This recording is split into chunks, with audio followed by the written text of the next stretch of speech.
તાજેતરમાં તહેવારો દરમિયાન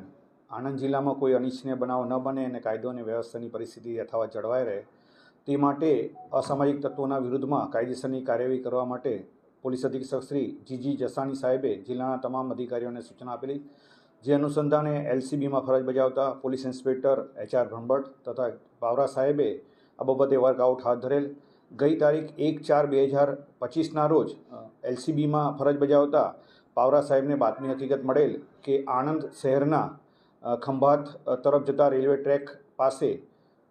હાર્ડ કિલર ગરબા ગ્રાઉન્ડ નજીક એક ઈસમ પોતાના એક્ટિવા GJ23D Z3168 લઈને પિસ્ટલ લઈને ઊભો છે, જે બાતમી હકીકત આધારે એલસીબીના PI પાવરા તથા સ્ટાફના માણસોએ રેડ કરતા બાતમીમાં જણાવ્યા મુજબનો ઈસમ મળી આવેલ. તેની પંચો રૂબરૂ અંગ ઝડતી કરતા તેમજ તેની પાસેનું કાળા કલરની એક્ટિવા GJ23D Z3168ની સર્ચ કરતા ડેકીમાંથી ભારતીય બનાવટની પિસ્ટલ નંગ 1 તથા 2 જીવતા કારતૂસ મળી આવેલા છે. આ કારતૂસ તથા પિસ્ટલ બાબતે પૂછતા તેઓએ કોઈ સંતોષકારક જવાબ આપેલો નહીં અને તેઓ પાસે કોઈ બિલ, આધાર કે કોઈ પણ પરવાનો નહીં હોવાથી આ ઈસમ અજય ઉર્ફે બાળો ભુરાભાઈ જોશી, ઉંમર 21, રહેવાસી ગાયત્રીનગર સોસાયટી, કેસર વાટિકા પાછળ, આણંદ નાઓ વિરુદ્ધમાં આણંદ ટાઉન પોલીસ સ્ટેશનમાં આર્મ્સ એક્ટનો ગુનો દાખલ કરવામાં આવેલો છે.